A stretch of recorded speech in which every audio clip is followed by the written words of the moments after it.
ফিল্লা মেরিটর স্পিকে বাংলা বাজারে বই ছাপাখানার খবরটি আপনাদেরকে পরে জানাচ্ছে। এই মুহূর্তে আমাদের কাছে যে খবরটি আছে সেটা হচ্ছে অবৈধ সম্পদ অর্জনের অভিযোগে সাবেক ও বর্তমান সরকার দলীয় 3 এমপি মন্ত্রীর বিরুদ্ধে দুর্নীতি দমন কমিশনের দায়ের করা মামলা স্থবির হয়ে গেছে। বছর পেরিয়ে গেলেও তদন্ত করা শেষ হয়নি। আরো 3 সাবেক মন্ত্রী এমপির তদন্ত শেষে অভিযোগের পক্ষে তথ্য প্রমাণ পায়নি দুদক। এই বিষয়টি নিয়ে কথা বলতে এখন আমাদের সঙ্গে সরাসরি যুক্ত হচ্ছেন টিআইবি নির্বাহী পরিচালক জনাব ডক্টর ইফতেখারুজ্জামান। ডক্টর ইফতেখারুজ্জামানের কাছে আমরা জানতে চাইবো যে এই যে অভিযোগটি প্রায় তোলা হয় যে সরকারের সাবেক মন্ত্রী এমপি যে 3 জনের কথা আমরা শুনছি যে মাহবুবুর রহমান, রুহুল হক এবং আব্দুল মান্নান খান সহ একে একে 6 এমপি মন্ত্রী বিষয়ে অনুসন্ধান শুরু করে দুদক, কিন্তু তারপরে অব্যাহতি দেওয়া হয় রুহুল হক, আসলামুল হক এবং এনামুল হককে।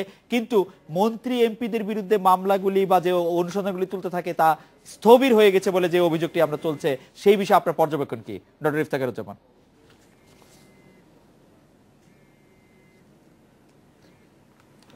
ধন্যবাদ আপনাকে।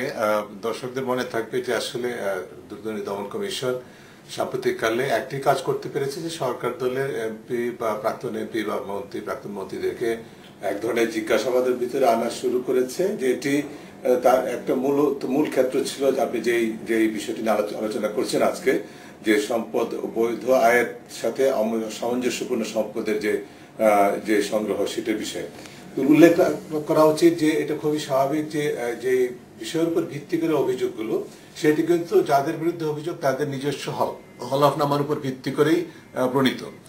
এবং এক্ষেত্রে আরো একটু বিষয় মনে করা যেতে পারে যে মাননীয় প্রধানমন্ত্রী কিন্তু যখন বিষয়টি ব্যাপকভাবে আলোচিত, তখন কিন্তু দুদককে পরিপূর্ণ স্বাধীনতা দেওয়া হয়েছে এই ধরনের ঘোষণা দিয়েছিলেন, এবং যাদের বিরুদ্ধে অভিযোগ তাদেরকে বিচার আয়তায় আনা হবে সেরকম একটা ঘোষণা ছিল। কাজে দুদকের কিন্তু আইনগত ভিত্তি, তার পাশাপাশি একটা রাজনৈতিক বলবো যে সমর্থন ছিল। কিন্তু সেটা যেটা আমরা পরবর্তীতে দুর্ভাগ্যজনকভাবে দেখছি এবং যেটা নিয়ে ব্যাপকভাবে আলোচিত হচ্ছে, যে 2-1টি ব্যতিক্রম ছাড়া আসলে যাদের বিরুদ্ধে অভিযোগ তাদেরকে আসলে বাস্তবে কতটুকু বিচার আওতায় আনা গেছে সেটি খুব পরিষ্কার নয়। প্রশ্নবিদ্ধ থাকেছে 2টি কারণে। একটি হচ্ছে যে ইতিমধ্যে জানা গেছে যে বেশ কয়েকটি ক্ষেত্রে, একাধিক ক্ষেত্রে দুদকের অভ্যন্তরে কমিশনারদের ভিতরেই কিন্তু মত অনৈক্য ছিল যে কারো বিরুদ্ধে মামলা করা যাবে বা মামলা করা যাবে না এই ধরে বিষয়টি, এবং সেটি সুনির্দিষ্ট অভিযোগ বা আমলযোগ্য অভিযোগ পাওয়া সত্ত্বেও কোনো কোনো ক্ষেত্রে অগ্রসর হওয়া যায়নি। আর দ্বিতীয় যে বিষয়টি, সেটা আমাকে বিশেষভাবে একটু প্রশ্নবিদ্ধ আমার কাছে মনে হয়, সেটা হচ্ছে যে এই বিষয়টা কিন্তু অন্যান্য দুর্নীতির ঘটনার তুলনায় বা মামলার ক্ষেত্রে যে ধরনের জটিলতা, তার তুলনায় কিন্তু তুলনামূলকভাবে খুব সহজ। কারণ আমার একদিকে বৈধ আয়ের তথ্য আছে, অন্য দিক থেকে আমি যে সম্পদ আহরণ করেছি সেটির একটা তালিকা আছে বা সেটি অনুসন্ধান করার মতো একটা বিষয়।